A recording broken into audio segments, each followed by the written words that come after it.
Olá, seja muito bem-vindo ao HNT TV, o podcast do site Hipernotícias aqui de Cuiabá, Mato Grosso, no centro geodésico da América do Sul e o ponto equidistante entre o Atlântico e o Pacífico. Eu sou o jornalista Kleber Lima e hoje eu tenho a honra e a alegria de receber aqui nos nossos estúdios a jornalista, professora, comunicadora e doutora em educomunicação e pedagogia, falei certo? Sim. Caminhos para uma educação antirracista, que é a tese de doutorado que ela acaba de defender e ser aprovada pela UFMT dentro do programa Estudos de Cultura Contemporâneos da Faculdade de Comunicação e Artes da UFMT, Juliane, com 2 N's, Caju. Juliane, muito bem-vinda, é uma alegria recebê-la aqui no HNT TV. Eu agradeço imensamente a oportunidade e que honra estar aqui junto de vocês, dessa equipe que eu já conheço e admiro. Então, assim, vamos falar, nós temos aqui uma série de assuntos, né, que nós vamos abordar nesse bate-papo, e a Juliane foi escolhida para estar hoje aqui conosco, não por acaso, porque hoje é quinta-feira, Dia Nacional da Consciência Negra, feriado em Cuiabá, em Mato Grosso, em alguns estados do Brasil, é como uma data assim, para a gente discutir esse tema do racismo, né, no Brasil, e ela foi escolhida como uma referência dessa luta antirracista, para a gente poder falar de letramento racial. Ela é especialista em vários desses assuntos, né? Inclusive a tese de doutoramento dela. Vamos começar por essa tese de doutoramento, que são palavras novas até para mim, e eu imagino que para quem está nos assistindo também. O que é educomunicação e pedagogia? Vamos começar por aí. Vamos lá.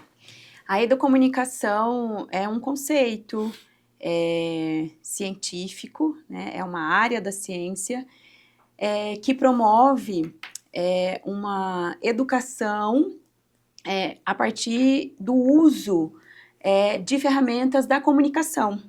E essas ferramentas, elas podem ser, né, livros, para além dos que são já adotados nas escolas, mas também os outros instrumentos tecnológicos da comunicação, como rádio, como redes sociais, como podcast, e outros mais instrumentos. Então, é um conceito. E a pedagogia também é um conceito para se pensar uma outra abordagem da pedagogia, de uma pedagogia que ela vai partir de uma perspectiva afro-referenciada, vai partir de uma perspectiva da importância da gente trazer para as salas de aula, e salas de aulas de todos os níveis, literatura negra, com personagens negros, numa perspectiva e representatividade mais positiva. E a pedagogia é um instrumento teórico-metodológico que pode contribuir para que a Lei 10.639 de 2003, que fala da obrigatoriedade sobre o ensino da história e da cultura africana e também afro-brasileira nas escolas. Então, eu utilizo desses dois conceitos usando a teoria e a metodologia para promover uma educação antirracista na educação profissional. Então, a minha tese, ela nasce muito de inquietações e também ela nasce de um desejo de mostrar que é possível a gente trazer essa temática durante o ano todo, não somente em datas específicas. Como essa que a gente está agora, da Semana da Consciência Negra, Exatamente. Né? Você é professora da CCTES, das Escolas Técnicas Estaduais. Isso. Você fala que a sua tese nasce dali. Por quê? Assim, teve algum fato específico que aconteceu, algum acontecimento, ou pela sua percepção da ausência dessa temática? Por tudo isso, por tudo isso, Kleber. De fato, ela nasce por tudo isso, assim, das minhas próprias vivências, né? Enquanto professora, eu sou professora de educação profissional, já tem 21 anos. E então é dessas percepções, mas vem também desse mergulho que eu passo a fazer sobre as questões étnico-raciais. Então, na medida que a gente vai entendendo, vai se tornando negra, né? A gente vai percebendo que o que eu, né, as minhas áreas, eu sempre pensei assim, o que eu, enquanto jornalista, enquanto professora, eu posso contribuir mais com essa área que eu atuo da educação profissional.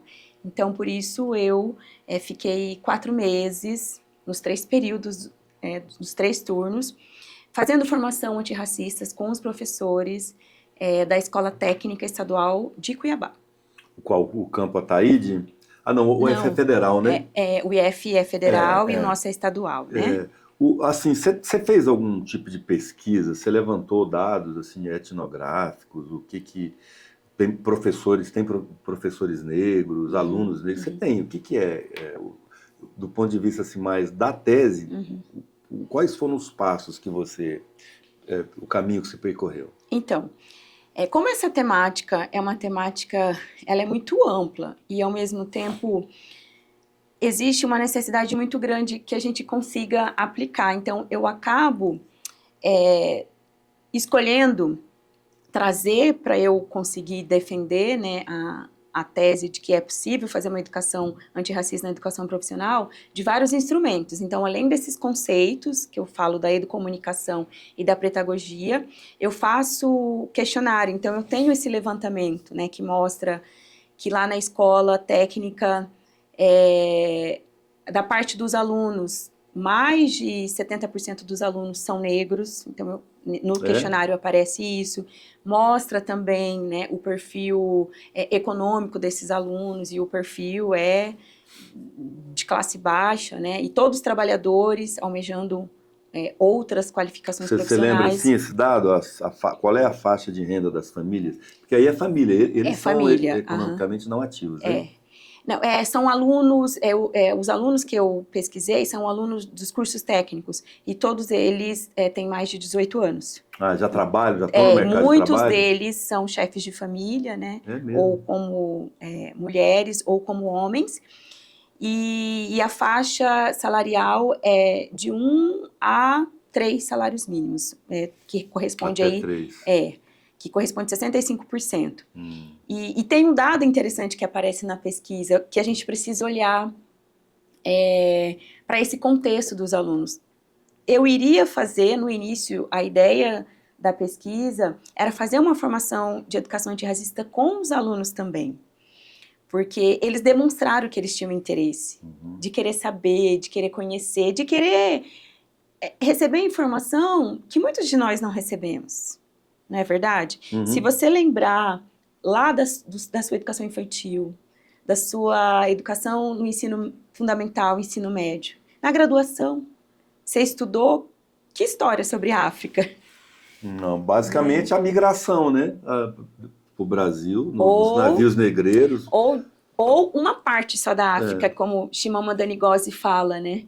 Que é uma parte que vai estereotipando essa África, né? Que só tem miséria, que só tem guerra, que só tem coisas ruins. E até hoje, essa narrativa que foi falada de África, ela ainda permanece. Porque o que significa essa narrativa? Vai criando imaginários na gente, né? E a neurociência prova isso, né? O que a gente mais vê ou ouve é o que a gente vai gravar. E o que a gente mais ouviu e gravou sobre a África? E isso vai sendo atrelado às pessoas que têm a pele negra, né? E aí, voltando então a falar da pesquisa, senão a gente acaba se perdendo, o que eu ia dizer de um achado da pesquisa para pensar nesse contexto dos alunos da escola, eu iria fazer a formação com eles, mas como todos trabalham, e eles normalmente saem do trabalho e vão direto para a escola. E é exaustivo, e é cansativo isso, né? E aí a escola, ela tá ali, numa região periférica de Cuiabá, que é ali no Carumbé, né? Grande parte dos alunos mora naquela região, se não em regiões mais afastadas e periféricas também de Cuiabá. Depende de ônibus, depende, se não, de vencer esse trânsito que é tão difícil na nossa cidade. E eu não consegui fazer com eles. por conta de não encontrar um horário que, de fato, a gente pudesse fazer uma formação antirracista que fosse num momento confortável, inclusive, com eles, né? Uhum. E não foi porque eles não queriam, mas é porque Não houve não houve. conciliação Não, de tempo, de agenda. eu cheguei de ficar uns 10 dias, eu ia na escola no contraturno, para ver se, né, conseguia falar com eles. Essa é a escola que você leciona, não? Então, hoje eu não estou lecionando Não tá em na sala de aula. escola, né? Porque eu tô atuando na comunicação, na assessoria de comunicação da CCTES, Aham, né? aham. Tô lá juntamente com o secretário Allan Kardec. Uhum. Tá, e assim, eu quero ver se a gente consegue dar um exemplo de como funcionaria essa pedagogia numa escola técnica para jovens e adultos, né? Porque nós não estamos falando mais de...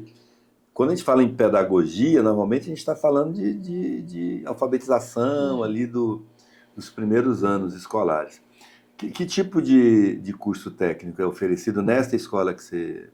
Quando eu apliquei a pesquisa, os cursos que estavam sendo oferecidos eram os cursos técnico em segurança no trabalho, Tá, curso técnico em enfermagem. tá, vamos pegar esses dois, tá bom. Aham, ok. Como é que se aplicaria essa metodologia, esse conceito de pedagogia num curso técnico de segurança no trabalho ou técnico de enfermagem, por exemplo? Ok, vamos lá. É importante a gente trazer que quando eu trago a educomunicação, eu vou também trazer que pensar em tecnologia, ela não é necessariamente um produto ou algo materializado. Uhum. Se a gente está dizendo que a pesquisa do Instituto GL10 e do Instituto Alana mostra que 75% dos municípios brasileiros não aplicam a Lei 10.639 de 2003, então o que nós temos? Há um problema aí. Então não é por falta de ter uma política pública, ela existe, já tem 22 anos. Mas o que está faltando? Então eu vou trazer a educomunicação no sentido de a informação ela é tecnologia. Se houve uma possibilidade, não, houve de fato um apagamento de uma outra história, de que muito conhecimento e de que muita tecnologia nasce em África, então eu preciso informar esses professores. Então, um ponto é esse, né?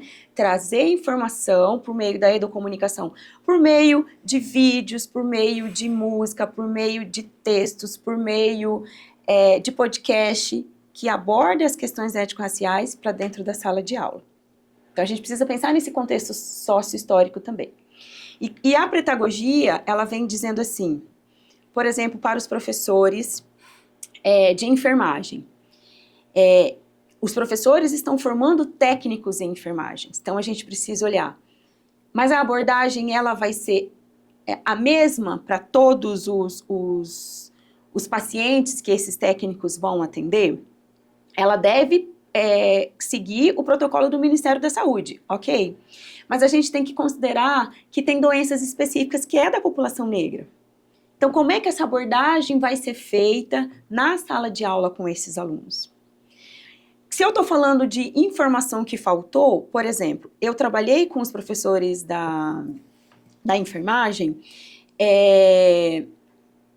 por que há um índice muito grande da doença falciforme na população negra?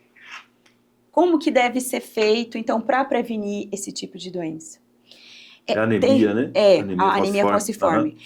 Uhum. Há vários dados que mostram que ainda tem uma diferenciação, por exemplo, do tratamento de gestantes negras e gestantes não negras.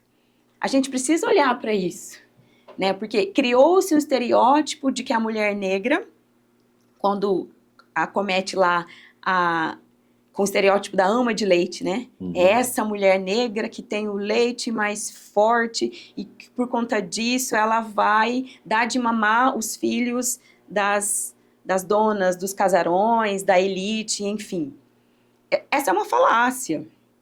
né? A ciência e a biologia já mostrou que o corpo da mulher ele é preparado para amamentar as crianças, né, os seus filhos. Então, quanto mais ela dá de mamar, mais ela produz leite. Então, veja, era por isso que as mulheres negras tinham muito leite, porque ela dava de mamar tanto para os seus filhos quanto para os filhos, né, das suas senhoras. Então, e aí lá no hospital, esses estereótipos, muitas vezes, né, ele ainda permanece, de que essa mulher negra, ela não precisa, por exemplo, receber anestesia, ou de que essa mulher negra tem que ficar durante muito tempo em sofrimento. Tá, eu poderia entender, Caju, que tanto a educomunicação, essa palavra ainda vai sair certinho aqui, como a pretagogia, seria, assim, em grosso modo, de levar em conta, de considerar as peculiaridades do povo negro no ambiente em que está se dando aquele processo educativo ou educacional, é isso? Ok, também. Ele também, nesse contexto que você está trazendo, mas também da gente pensar, outro assunto que eu trabalhei bastante lá com os professores, a palavra, né? Nós somos da comunicação, nós sabemos o quanto que a palavra, ela é viva, ela é orgânica, e ela vai criar alguma narrativa, ela vai fomentar discursos, ou essa palavra, da forma como a gente vai usar, ela pode estar servindo para incluir ou para excluir.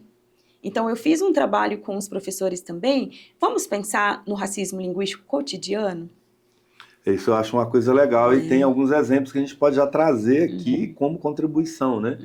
Palavras como denegrir, né? Quando a gente quer se referir a algo que está manchando a imagem de alguém. Difamando, aí fala denegrir, né? Quando quer clarear ou esclarecer. Você podia falar um pouco disso? Isso é uma coisa bacana. Existem esses exemplos que você falou, Kleber, e tem, assim, por exemplo, trabalhar na educação profissional, uma questão quando está se avaliando o trabalho que aquele técnico executou. Porque eu sempre penso que os nossos alunos da escola técnica, eles vão ser técnicos, mas eles podem vir também almejar os postos, né, de lideranças e de gestão, e que eles poderão ser as pessoas que vão fazer recrutamento. Então, ter a consciência racial e o letramento racial, para que a escolha seja, de fato, considerando todos os contextos sociohistóricos do período escravocrata que a gente ainda vive, muitas consequências disso no nosso Brasil, então ele também vai perpassar pela linguagem. No momento que a gente vai receber uma avaliação de um trabalho, né, tá tudo bem, às vezes a gente não faz todos os trabalhos tão corretamente, ou não atingimos aquela meta, né, e aí qual que é a fala? Serviço de preto. Entendi. E o que é esse serviço? Por que associa, né? Na verdade, está falando, o serviço não foi bem feito, esse serviço não está ok, esse serviço não atende o que a gente precisa. Mas por que fala de preto? Por quê? E aí é retomada, por isso que é importante a gente entender o contexto sócio-histórico. De novo, parece que eu fico repetindo, mas, é assim mesmo. Mas é preciso a base, né, fazer essa demarcação. Quais os imaginários que sempre foram mostrados, representados, se a gente pensar, na mídia? Que associação é essa que sempre foi feita, né? E essa associação sempre ruim, que coisas ruins, que coisas imorais, que coisas mal feitas estão sempre associadas à palavra preto, à palavra negro, e isso vai perpassar para a comunidade negra, tem raiz lá em África, quando eu só conto uma parte dessa história, e ela não é contada por quem estava lá, né? Ela é contada pelos colonizadores. Quando a gente faz a demarcação para falar sobre o racismo, a gente vai falar de uma estrutura de poder. Os colonizadores escolheram falar só da parte negativa em África. Eles escolheram, inclusive, não contar o que tem nesse livro aqui, que eu gosto muito de trabalhar com ele, que lá em África nasce a matemática. Nasce você fala arquitetura. lá em África, não lá na África? Porque em África é para mostrar essa dimensão que é o continente africano. Né? Até isso foi roubado de lá.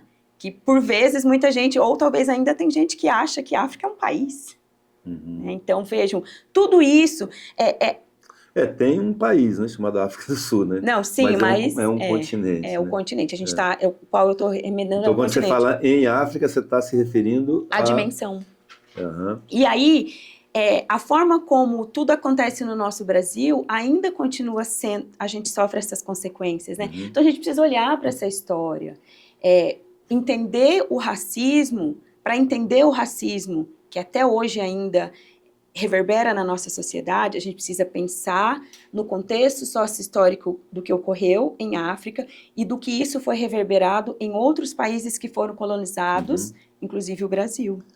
Né? Para daí a gente entender por que essas associações até hoje acontecem. São feitas. Né? Então, assim, você está falando do serviço mal feito, serviço de preto.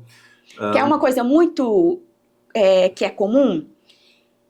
Eu comprei... E até as pessoas pretas ou negras falam isso. Falam porque está reproduzindo, porque é naturalizado, um grau de né? alienação já exatamente. terrível, né? Quer ver uma coisa muito comum, que é desse racismo linguístico? Eu comprei uma bolsa no mercado clandestino. Normalmente se fala como? Mercado negro. E por que não usa um mercado ilegal, um mercado clandestino? Mas fala-se... Então, e aí você pode pensar assim... mas não tem nada a ver. Tem a ver, porque vai né? criando imaginário de que do que é de preto e é de negro não é bom, é ruim, é ilegal. Né? Tem um exemplo que, depois que eu me tornei negra, eu trouxe uma resposta. Vamos falar nisso, tá? Então tá. Desse Tornar-se Negro, que é um dos livros que você trouxe aqui. Mas Mas pode seguir. Que eu ia falar que tá dentro desse racismo linguístico. Eu era criança. Quando eu falo criança, eu era criança. Eu tinha 12, 13 anos. Você não se tornou criança, era mesmo. Quando eu era criança, eu ouvia de muitas pessoas: que cor bonita que você tem, da cor do pecado. E eu não me entendia, Kleber. Você achava bonito, né? Não, eu não achava bonito. Não? Eu ficava incomodada, eu ficava quieta. Por que eu não achava bonito? Porque o que é pecado? Pecado não é algo ruim. Mas você sabia o que era? Não, eu sabia o pecado. Como criança, você sabia que era pecado? Sim, porque já tinha feito catequese, já estava na crisma, né? Então, eu venho da religião católica, né? Ela é mais ela além de ser racista, ela é inclusive inadequada para usar com criança, Exatamente. né? Porque ela tem uma dimensão sexual, né? Exatamente, né? Dessa objetificação, né? E eu falava, mas como que pode estar falando como se fosse um elogio para uma criança dessa forma, e se pecado é errado? Então, peraí, a minha cor tá errada?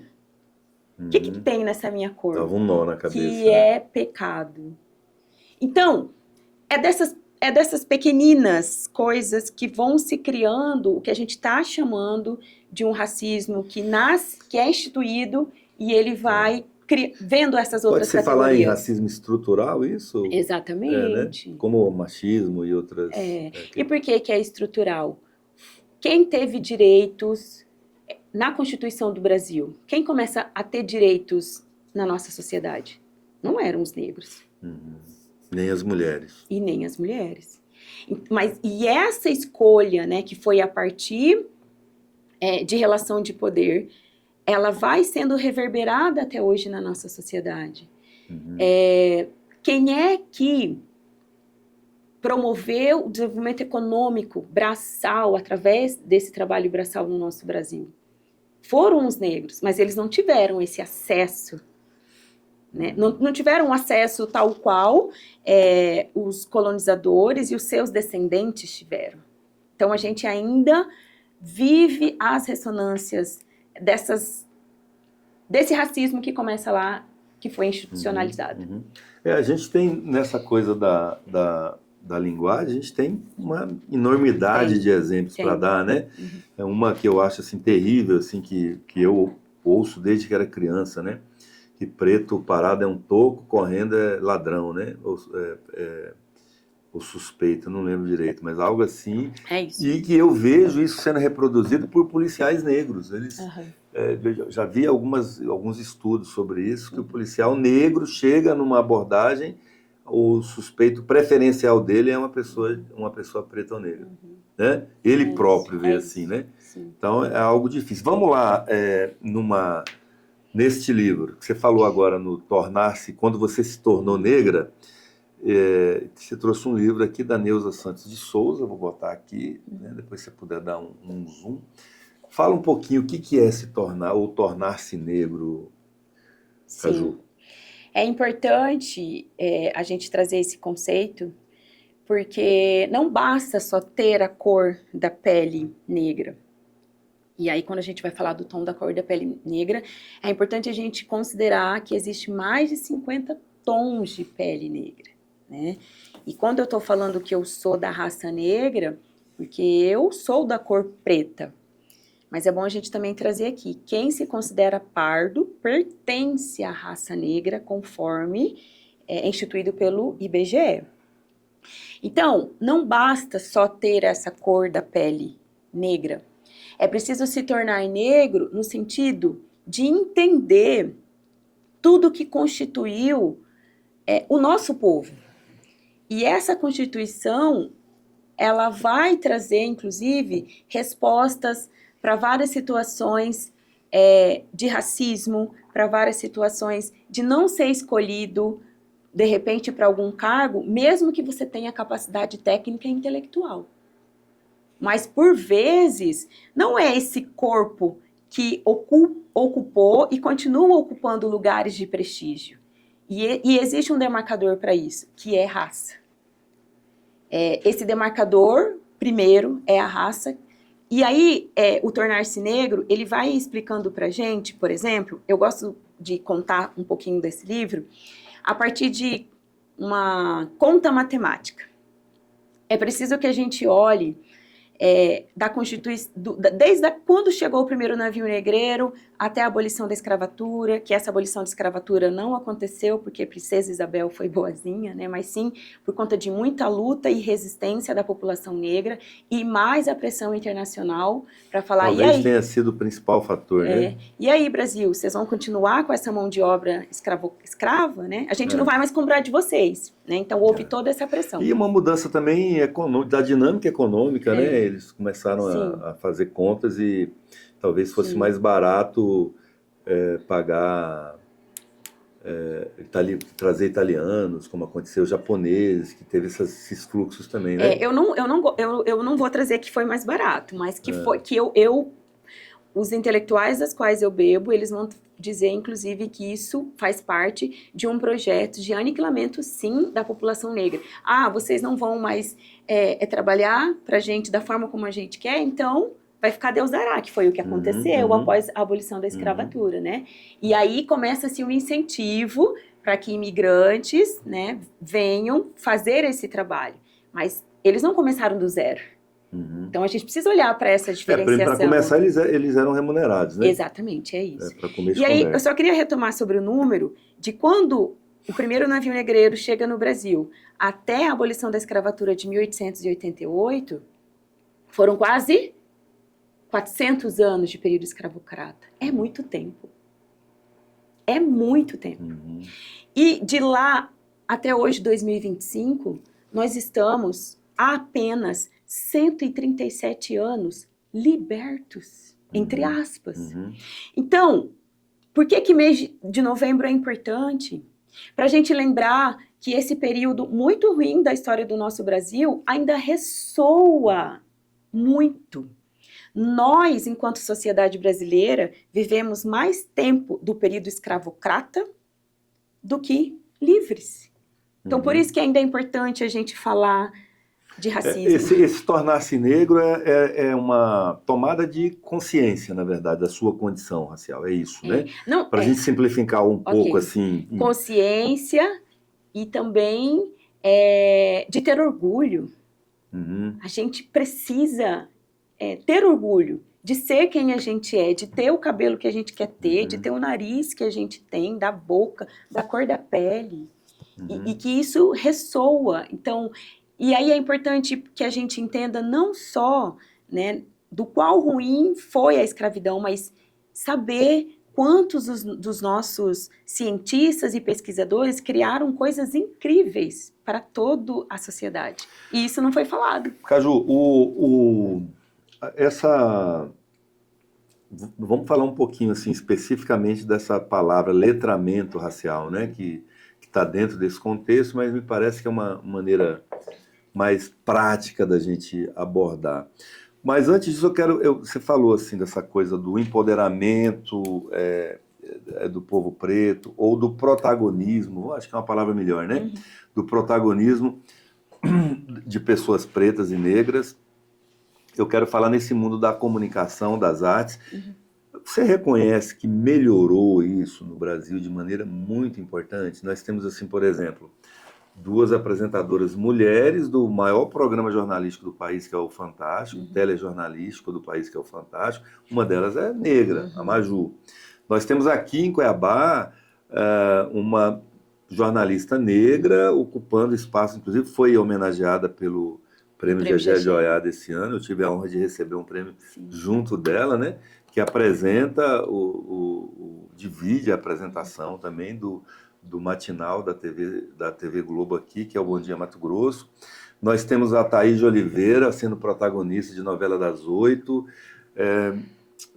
Nós temos muitos negros, mulheres e homens negros, em posições de destaque na teledramaturgia e no telejornalismo hoje no Brasil, o que não tinha 20 anos atrás. Sim, sim. Como é que você avalia essa melhora na ocupação dos espaços pelo nosso povo, vamos falar assim?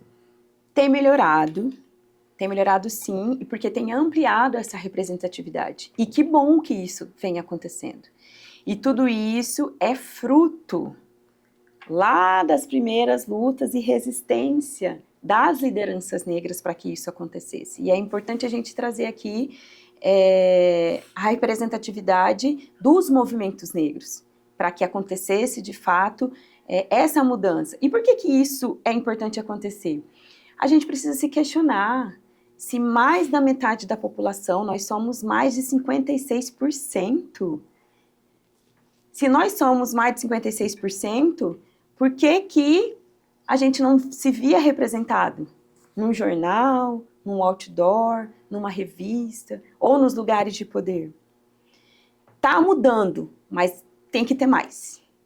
E tem que ter mais, e a gente precisa entender, a representatividade importa, mas ela não deve ser única. Precisamos de mais. E nós temos muitos profissionais que estão fazendo trabalhos incríveis nas mais diversas áreas, mas precisa ganhar mais visibilidade, precisa ganhar representatividade. E aí, Kleber, vou contar da minha historinha. Esse meu tornar negro também me trouxe uma resposta para uma coisa que eu falava assim, eu falava antes. Eu vou ser jornalista de texto. Eu vou só ficar nos bastidores. Eu prefiro.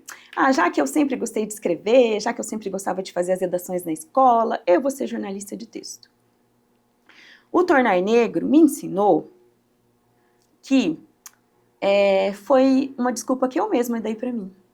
Sabe por quê?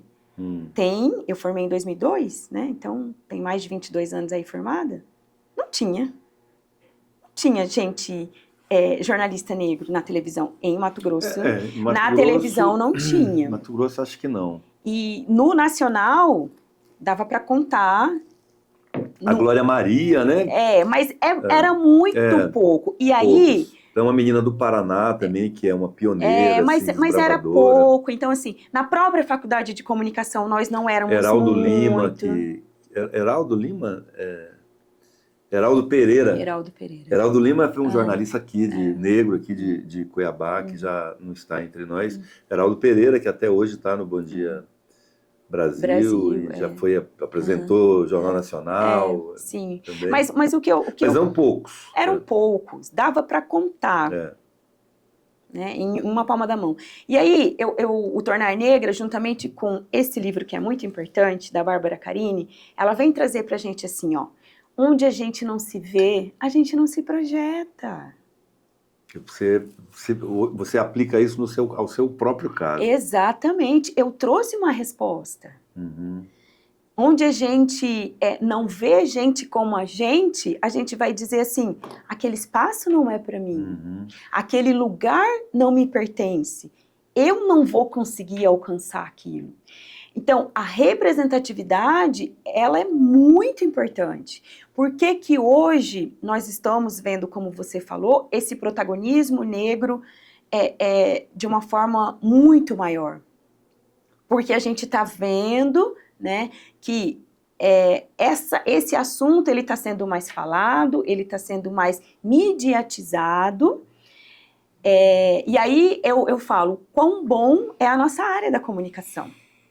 Então, a nossa área da comunicação, ela tem um papel importante de trazer essas representatividades, de celebrar a diversidade, e também de provocar a implosão dessas diversidades nos lugares. Você acha que esse aumento dessa visibilidade negra assim, nesses espaços tem a ver com as cotas, com a política de cotas? Também. Essa é um outro marcador importante, né, de toda essa luta. Você já alcançou essa política de cota ou não? Ela é posterior? Não, eu não acessei. Eu também não, né? Não. Mas os meus filhos já. Ah, que importante. Meus filhos já. Que importante, porque cotas raciais, considerando tudo que foi impossibilitado e tirado dos nossos ancestrais, dos nossos antepassados, então, nesse sentido, e considerando que houveram muitas políticas públicas racistas que dizia quem podia frequentar a escola, quem podia ir para a faculdade. Um dos exemplos foi a Lei do Boi. A Lei do Boi dizia, só pode acessar a faculdade quem tem terra. Quem tinha terra? Então, veja, a primeira cota racial não foi para o negro. Foi para o branco. Foi para o branco. Legal, eu não sabia disso. Ok, essa lei não existe mais, mas por muito tempo foi essa lei que perdurou. O que você está dizendo é que a lei de cotas raciais não é privilégio, é reparação histórica. Exatamente. É isso, né? Não é esmola. Uhum. E aí a gente precisa trazer números. Eu gosto muito de trazer números porque eu fui também jornalista da área econômica, né? Então, um dado, um número. Uma geração dura cerca de 28 anos, quase 30 anos, né?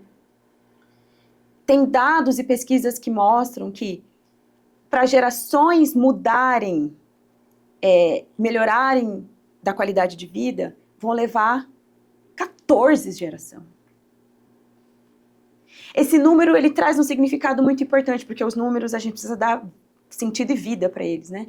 Qual o significado que traz? Para a gente entender por que a desigualdade social no Brasil, ela tem cor e é negra. As políticas de ações afirmativas, elas vão ser uma reparação no sentido de não basta que tenha justiça, é preciso que tenha igualdade e equidade, considerando todo esse contexto sócio-histórico do nosso país. Então, a pandemia trouxe muito isso. Enquanto muitas crianças de classes A, B, estavam com seus computadores, com as suas internets, em casa estudando, muitos estudantes da periferia, e essa periferia que é composta por grande parte da população negra, não conseguiram tão fácil acesso para estudar. Quantas histórias nós temos de estudantes que tinham que ir para a casa de alguém para conseguir ter acesso a essa internet? E esse mesmo estudante ia lá prestar o Enem, junto com esse outro que tem, né, todo esse privilégio. Então, vejam, a gente não parte então do mesmo princípio, né? Eu gosto também de trazer esse grande exemplo. que acontece com grande parte de jovens da periferia? Não só estuda, trabalha. E enquanto os jovens das classes A estuda, vai para a escola, faz seu inglês, faz seu violão, descansa, está no ar-condicionado. Então, todo esse contexto, ele vai contribuir para que você acesse ou para que você não consiga. Então, as cotas afirmativas, elas é uma reparação histórica e tem tempo. A cota racial das ações afirmativas não é para durar para sempre. As pesquisas estão mostrando, quando essa equiparação ela for nivelada, não precisa mais existir. Né? Mas a gente tem que mudar aquela imagem do curso de medicina. Se a gente lembra do curso de medicina, a gente pensa numa foto. Quais pessoas tem lá nessa foto? A gente tem que mudar isso. Maioria branca, né? Exatamente. Caju, nosso tempo tá indo, a gente tem tanto de assuntos que a gente não abordou. Tem essa pilha de livros que você trouxe aqui, né? A gente vai fazer o seguinte, nós vamos colocar aqui na legenda, nos comentários também, uma lista, né, com essas sugestões para você que quer iniciar o seu letramento racial, ou antirracista, né, melhor assim, né? Como é que fala? Letramento racial. Racial mesmo, né? A gente tem alguns autores aqui, essa eu conheço, posso recomendar, que é a Luciane de Carvalho, presidente da Academia Mato Grossense. Eu já li este livro, que é sensacional. Tem da nossa amiga. Durante a pandemia, né? Da Neuza, pode falar. Colega. Fala você da Neuza um pouquinho. Tá aqui, ó. Tem esse livro que eu recomendo bastante, da nossa colega jornalista Neuza Batista, que ela conta a história de 3 meninas que vão aprendendo, né, e vão se empoderando para gostar do seu cabelo, do cabelo do jeito que ele é, desse cabelo afro, que, como diz Bell Hooks, os nossos cabelos afro, nosso cabelo crespo, ele é de rainha. Olha aí, que lindo. E era mesmo, né? Minha mãe negra, assim, enfim, tem um tanto de coisa, mas eu quero aproveitar também esses minutos finais nossos aqui para saber mais da Caju. Você tem uma história nesse nome de Caju, que não é um nome de batismo. Ontem eu descobri que o Babu chama Edu. Edu II. Adão, perdão. Adão II, falou o Robertinho, que é o nome do pai dele, né? E aí ele contou a história do Babu. Então, a Juliane não nasceu Caju. Não. Como é que conta essa história? Eu nasci Juliane de Oliveira Souza. É tão bonito de Oliveira Souza. E é bonito. Oliveira de mamãe e Souza de papai. Né? E nós somos uma família cuiabana, nós somos de Chapecruz. E o Caju nasce na faculdade, Cleber. É? O Caju nasce na faculdade porque o meu cabelo tinha cor acaju. Mas era uma cor natural, não? Não, era pintado, né? Era pintado de acaju. E a minha mãe é doceira de mão cheia, também já foi premiada no Prêmio GG, na categoria culinária. Minha mãe faz doce há mais de 40 anos, doces tradicionais. E ela faz o doce de caju. Então, quando os amigos da faculdade iam na minha casa, sempre tinha um doce de caju ou um suco de caju para eles tomarem. E eu sou do CPA. É nós. E somos nós. Que é nós. E lá no CPA tinha uma tradicional festa, a festa do caju. Era uma festa muito famosa aqui em Cuiabá. E aí, gurizada de faculdade, né? Junta uma coisa com outra, a cor do cabelo, com a minha mãe fazendo os doces de caju, mais essa festa, eles começam a me chamar de Caju. E eu gostei, eu nunca me importei. Caju, né, fruta da terra de Mato Grosso, tem tudo a ver. E quando eu começo nas primeiras aulas com os professores Segura, com Mariângela, a escrever os textos jornalísticos com o Tinho, eu falei, que nome que eu vou colocar nas minhas matérias? Falei, acho que fica bonito esse Juliane Caju, né? Eu achei mais bonito do que o Juliane Oliveira ou Juliane Souza. Falei, fica bonito o Juliane Caju, então vai ser esse. Então, de apelido, virou nome profissional, virou nome artístico profissional.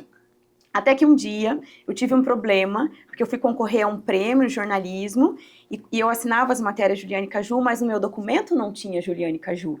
Então eu tive que provar que eu era eu. Ah, então você fez uma alteração formal do nome? E aí eu falei, então agora eu sei, eu preciso oficializar. Então eu entrei na justiça e como eu já era conhecida como Juliane Caju, já tinha muitos materiais jornalísticos com esse nome, foi com isso que eu provei lá na justiça que Nome social. Você já tinha um nome social, né? que eu deveria mudar. E eu contei essa historinha que eu tive que provar que eu era eu, e o juiz acatou, então eu sou Juliane Caju de verdade, oficialmente, né? Mas como é que... E o Oliveira Souza? Não Que você tirou, fez? só acrescentou, Então né? é Juliane de Oliveira Souza. Juliane Caju de Oliveira Souza. Ah, porque senão papai e mamãe iam ficar bem Não, zangados tá com aí. você, né? E aí você falou que por causa dessa história, o seu pai também passou a ser conhecido como Seu Caju. Meu pai passou a ser conhecido como Seu Cajueiro e ele gosta, ele fica todo feliz. E aí as pessoas gostam de brincar com isso, né? Mamãe também ganhou, ela é a Dona Castanha. Dona Castanha. É para não ficar assim, plágio de Castanha e Caju, ficou Castanha e Cajueiro. Sim. Que produziram a Cajuzinha. Sim. Muito bom. Até eu peço depois aí o Robertinho, se a gente conseguir botar, assim, para encerrar hoje a entrevista, a música da Verinha da Zuleika, né? Que é o Tomar Guaraná, chupar caju, comer banana e passear muito com linda. você. Doce moreninha Aí, ó. cuiabana. Muito bem, eu conversei aqui, tive a honra e a alegria de entrevistar a Juliane Caju Souza de Oliveira. É isso? De Oliveira Souza. De Oliveira Souza, jornalista, professora, doutora em Educomunicação e Pedagogia, Caminhos para uma Educação Antirracista, pelo departamento, a Faculdade de Comunicação e Artes da UFMT. Caju, uma alegria esse bate-papo nosso. Eu sei que é só o início, vou já deixar um convite para você voltar aqui numa outra oportunidade para a gente dar seguimento a esse bate-papo. Eu, como um jornalista assumidamente preto já há alguns anos, eu acho que provavelmente é de antes dessa... Cadê o livro Tornar-se Preto? Aqui. Provavelmente de muito antes do livro eu já me tornei preto também. E eu gosto muito de uma frase da Simone de Beauvoir que faz esse exercício em relação às mulheres, né? Ela tem um texto em que começa assim: não basta ser mulher, é preciso tornar-se, né? Mulher. E eu peço a você que já segue, que já conhece a Caju e está conhecendo o podcast, o HNTTV, através dela, que possa ficar aqui conosco, que você se inscreva no canal, ative o sininho para ser lembrado das nossas produções. A gente tem um tanto bom de produção diariamente, além das entrevistas, Caju. Temos o Minuto HNTTV e uma série de outros shorts e conteúdos muito legais para você curtir, comentar e compartilhar. E deixo aqui os minutos finais para suas despedidas aqui do nosso público, em homenagem ao Dia de Zumbi dos Palmares, esse 20 de novembro, aqui no HNTTV. Ok, eu agradeço imensamente por esse espaço, agradeço imensamente por esse bate-papo. E, de fato, Kleber, dialogar sobre as questões étnico-raciais é muito amplo.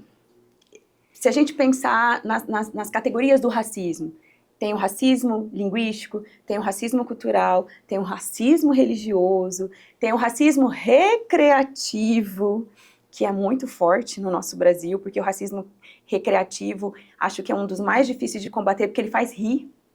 E tem essa fachada de humor, né? Parece algo inocente, né? Mas não, ele está fomentando e está reproduzindo opressões e violências, né? Então, é isso, assim, tem muitas questões para serem faladas, e falar de racismo é a gente considerar também, a gente precisa é um assunto que não é do povo preto, é um assunto da sociedade. Legal, muito bom. Somos de todos nós temos que entender as causas e as consequências desse racismo que ainda faz muito mal para toda a sociedade.